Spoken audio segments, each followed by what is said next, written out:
Thank you, Professor Bhuvani. So first of all, I would like to thank the organizers for giving me the opportunity to present. So today I am going to discuss about the quantum phase transition in a transmon qubits. Okay. So let me start with this very familiar figure. So this is the figure of a particle trapped in a quadratic potential and the energy spectrum of that. And and I want to ask a question that what will happen if I am going to some complex potential. Let's see some periodic potential. Let's say here cos x. Okay. So what this how the energy spectrum will change. Okay. And on the top of it, if I add a bath, okay, that the system is not an closed system but is in an open quantum system, then how this composite system will behave. So this is the question that I would like to address throughout my talk. Okay. So now somebody can think that why I'm saying about this cause potential. So this cause potential is not any random potential, but we encounter this cause term in a various systems. Okay, so here I am going to talk about Josephson junctions. Okay, so Josephson junction is a very important element because it can be used as a artificial atom in a circuit QED experiments. Okay, and used in building various types of qubits. So let's discuss briefly about this Josephson junction. So Josephson junction is a superconductor insulator superconductor junction, and we can write the energy corresponding to this Josephson junction as a Hj. I am writing here. So it contains the two terms. So first term corresponding to the capacitance energy, which is due to the capacitance formed by the two superconductor junction. Okay. And the second term is the energy corresponding to the tunneling of Cooper pairs from the one side of superconductor to another side of superconductor. Okay. So this EC here I will call it a charging energy, and EJ is the Josephson energy. Here this Ng term is an important term because it is called a bias voltage. Okay, so this bias voltage is a voltage by which we can tune the Josephson junction. Okay, so now we will solve this Hamiltonian, this Hj. So we will can solve it in both phase basis, or we can go to the charge basis and exactly diagonalize this Hamiltonian. Okay. And what we see, so here I am plotting that these are the energy spectrum of this Josephson junction as a function of external bias. Okay. So we studied it in a two different limits. So first limit is when Josephson energy EJ is very less than charging energy. So in this limit, this system, this Josephson junction will act as a two-level qubit. Okay, so it is effectively act as a two-level system. Okay, so as I am showing here. Okay, so now in this limit, you can see that the energy is highly dependent on Ng. So if there is a small change in external bias, then the energy will change. So this is a highly unstable qubit limit. Okay, so there are some qubits which are working in this region are a Cooper pair box. Okay, this is a Cooper pair box region. Okay. However, we can go to another limit when the Josephson energy is much greater than charging energy. Okay. So in this limit, as you can see, the bands are becoming now a flat bands. Okay, and as you are increasing Josephson energy, you are going to a limit which is a harmonic limit. Okay, but it is studied in a literature that at a moderate value of EJ by EC, okay, then there is a non-harmonicity is there. Okay, so this limit can be act as a qubit. Okay, so this limit is a highly stable limit because as you can see here, the energy with the change of Ng, the energy is not changed much. Okay, and therefore this limit is more favorable in experiments. Okay, such a qubit is a transmon qubit which is acting in this limit. Okay. Now, let's consider that this as a system and we added a bath to this system. Okay, this could be achieved in an experiment, and there are various experiments where they are added additional elements and which could be act as a bath. Such an experiment is recently performed, which I'm showing here the circuit diagram corresponding to this experiment. Okay, so here you can see this red part in this circuit is showing the transmon qubit, which is connected to the transmission line. Okay, so this other line is act as a bath of the system. Okay, and we can always do a nodal analysis and write the Lagrangian using the 2 degrees of freedom of the circuit. Okay, so these are phi dot as well as phi. Okay. Okay. So I will not go into the detailed discussion of this model, but I want to say here is that now once you have this Lagrangian, you can always go to the quantized limit and write the Hamiltonian, okay, corresponding to such system. Okay, this is what we have done. We write this 2 degrees of freedom, phi dot and phi, in terms of this quantized operators, okay, which is raising and lowering operators. Okay, so here one is phi I. Okay, and the other one is Ni. So Ni is nothing but phi dot. Okay, so so after doing this quantization, you will get the Hamiltonian of this form. Okay, this is our model. So which so equation 2. So this is model is very familiar as we encounter this model in a 2-level system. For example, in a spin boson model. Now we have a more general type of system. We have instead of 2 levels, we have an n level. Okay, and here I want to point out that this omega k, lambda k, all these parameters are directly related to the circuit parameters, capacitors and inductors. Okay, so I am not writing these here, but if somebody is interested, so they can see our work. Okay, where we are writing calculating these all the parameters in terms of circuit elements. Okay, so this Hamiltonian preserve the Z2 symmetry within this transition. Okay, at Ng is equal to half integer. Okay. So the interaction between the system and the bath, which is I'm showing here in this Hamiltonian, which is Hj bath. So this is the interacting part of a Hamiltonian, is given by a ohmic spectral density function. Okay, so which I'm writing here in equation 4. Okay, here this alpha is the parameter, which is a coupling parameter. Okay, it will give the coupling between the system and the environment. Okay. So now we have a task to solve this composite system and calculate about the observable of this system. Okay, so we can solve this total Hamiltonian in a charge basis. Okay, here I am writing this Hj. This is the same Hamiltonian as I introduced previously. This is Josephson junction Hamiltonian, but it is now written in a charge basis. Okay, and you can also write solve in a cos phi basis, which is a phase basis. Okay, so let me introduce a method that how we can solve this in a cos phi basis. Okay, for this we used a variational method, which is a self-consistent harmonic approximation. Okay, so let's discuss this approximation by considering a very simple example. Okay, so I am considering here a simple Hamiltonian, which is Ec cos phi. Okay, so this is a periodic Hamiltonian, as we can see. Now I can go to a harmonic limit. I can write the Hamiltonian H dash, okay, which is phi square by 2. Okay, and we know what is the solution in a ground state. Okay, so I can always write the exact solution corresponding to this, which is a vacuum state. Okay, now I want to write the variational answers for this Hamiltonian H, and this Hamiltonian H is the periodic Hamiltonian. Okay, so I expect that the wave functions corresponding to this Hamiltonian should also be periodic. Okay, so for this, what we will do, we operate this wave function with some periodic operator. Okay, which will give us a shift around phi. Okay, and make this psi as a periodic Hamiltonian. Okay, so this is what we have done. So here we considered an operator and implement here on this wave function, and we can go to this limit. Okay, this new wave function. Okay, so this new wave function contains some term, some constant part, which will define on W. So W is the integer, which is going from -1 to +1 or -n2 plus n. Okay, so here this phi is, as you can see, is now a periodic function. Okay, which actually giving us the phase slips around this phi. Okay, so as I am doing as I'm going back from non-periodic to periodic Hamiltonian, so there is some energy cost. Okay, which is compensated by renormalizing some parameter. This is a standard procedure, and we will normalize the parameter Ej star here.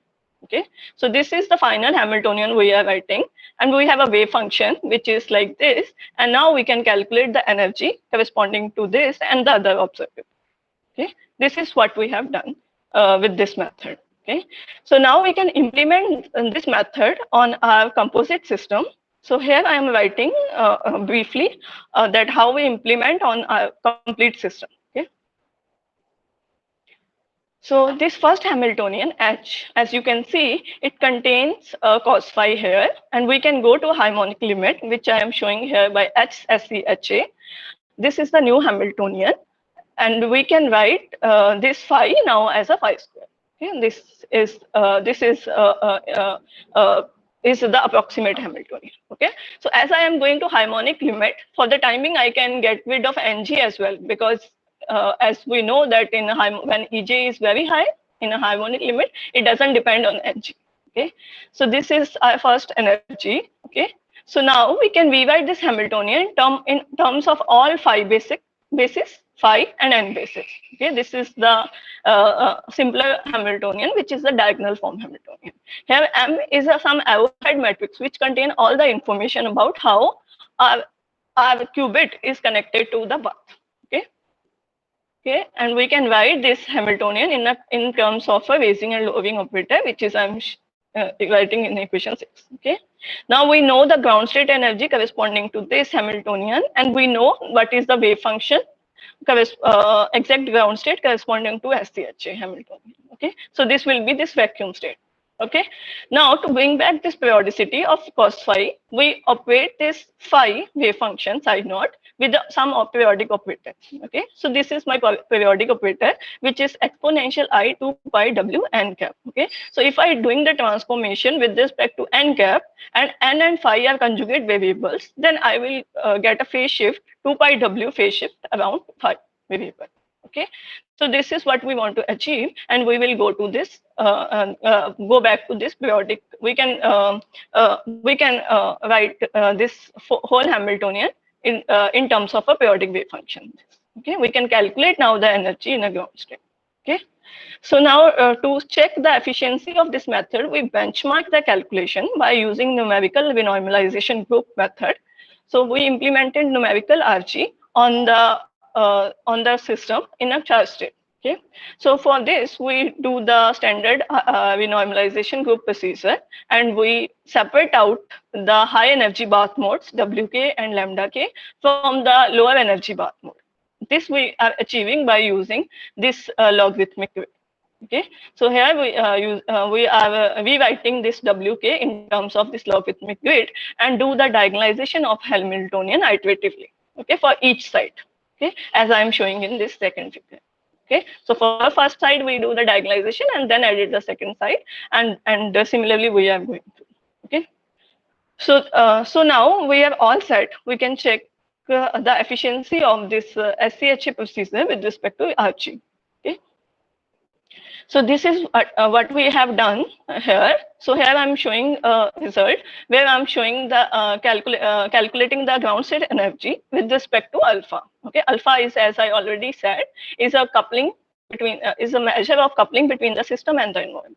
Okay, here I am defining this parameter alpha maximum. Okay, so this alpha maximum is actually this alpha, which is a coupling strength, is not a free parameter in our circuit. So, and this alpha is dependent on a EC. Okay, so we have a upper bound in our system that we could not go beyond some certain value of alpha. Okay, so this is we are, and that's why we are writing always like alpha by alpha maximum. So alpha maximum is the maximum bound for alpha value.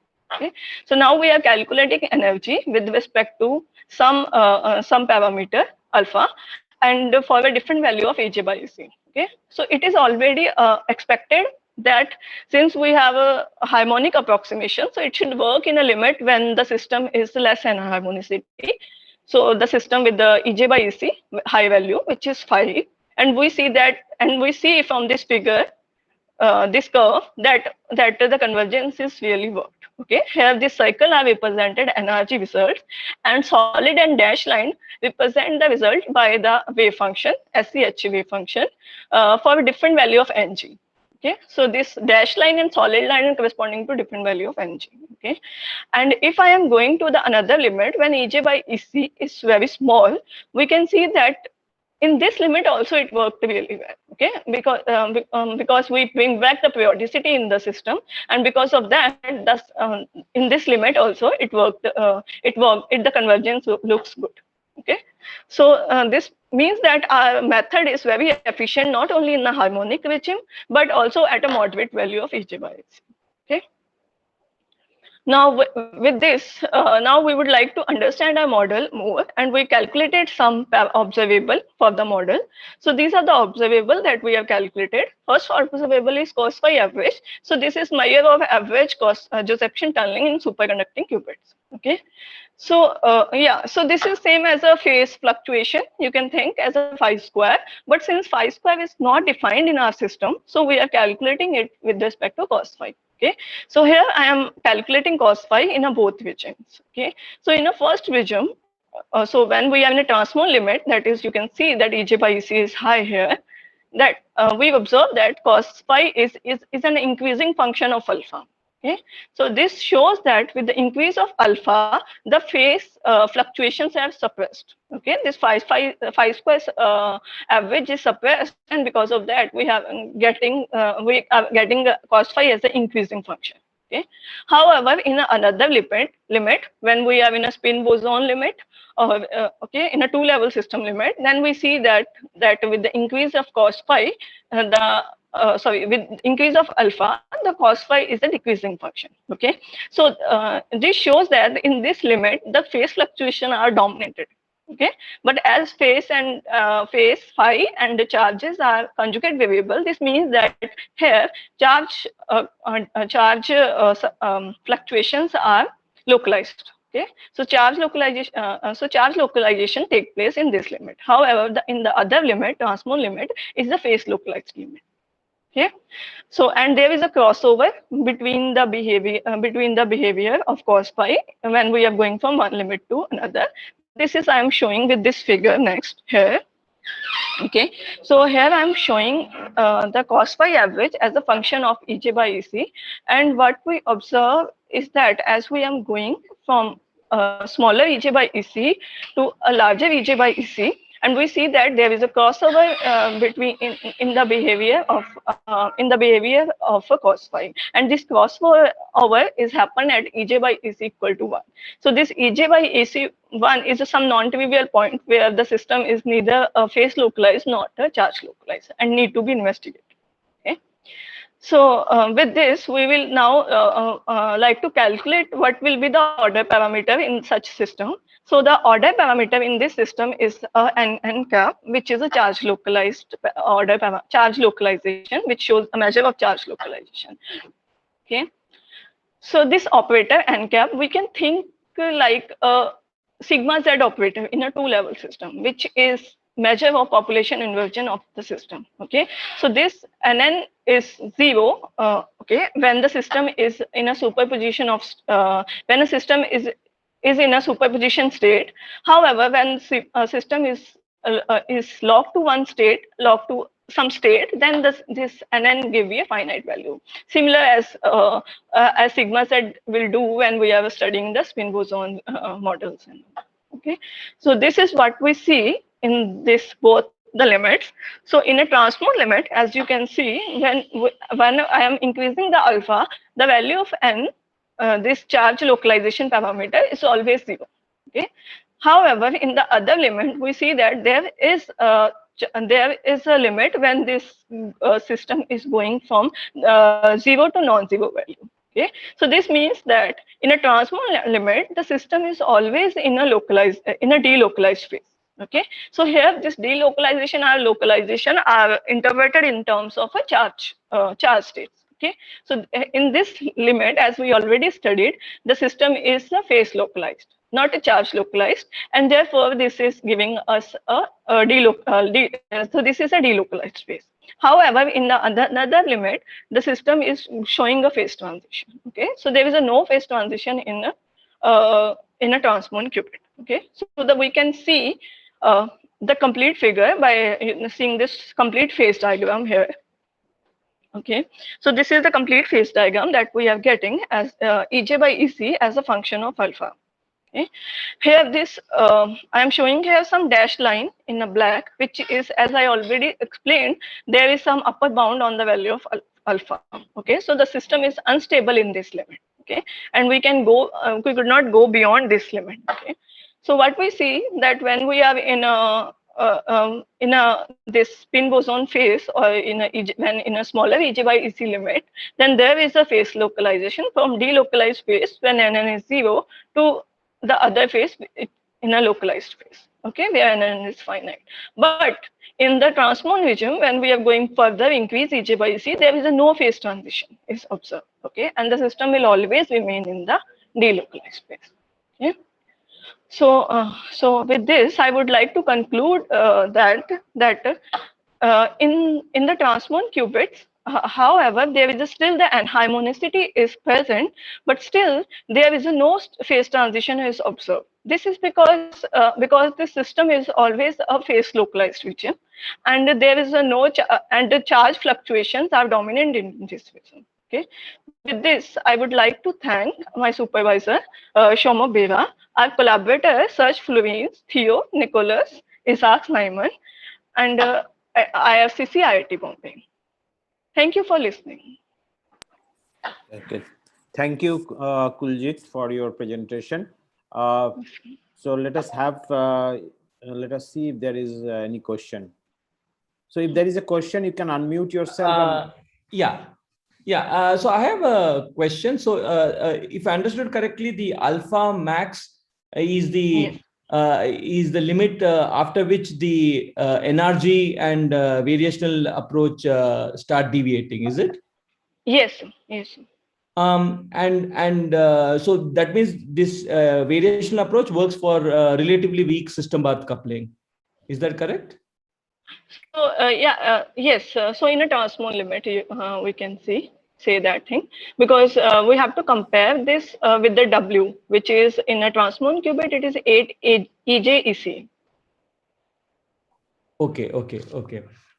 So we can understand this is like that in this limit. When I'm going from this higher value of alpha, the system, so we can think about the energy as a parabolic energy. Now we have a cosine potential, but when I'm going to this higher value of this alpha, in this beyond alpha maximum, then the system becomes inverted. So it is an inverted parabola, and it is not bounded from below.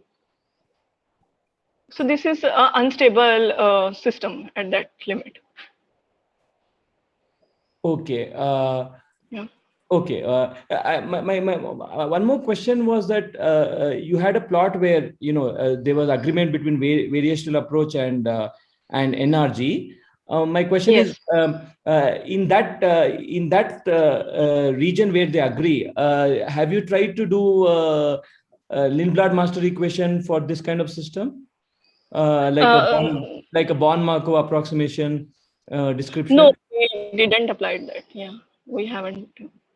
I see. But do I understand this plot in the sense that this basically means that with all parameters being same, this variational approach works in the limit of weak system path coupling? Is that a correct statement to make? No, it works in a strong coupling as well, as you can see here with the EJ by EC 1. Okay, so because this is a quantum many-body phase transition which happen in only ultra strong limit. Okay, so and we see that there is a phase transition which is observed. Okay. Yeah, so it works with in a strong coupling as well. Okay, thanks. Hi. So here, dephasing is happening in the charge basis, right? Because you are coupling this charge operator to the bath, right? Yes. So did you look at some its other case, like where you sort of couple the phase operator to the bath, and do you see some sort of like complementary phase transition? If you look at Yes, so we didn't do that because we are calculating this Hamiltonian from the circuit exactly. Okay, where we are getting that this charge is coupled to this another transmission line. Okay. Okay. Yeah, thanks. but yes, we can do that thing as well. Yeah, Okay. but we haven't checked it. Thank you. Thanks. Okay, so can we move to the next speakers? So let us thank Kuljit for her presentation.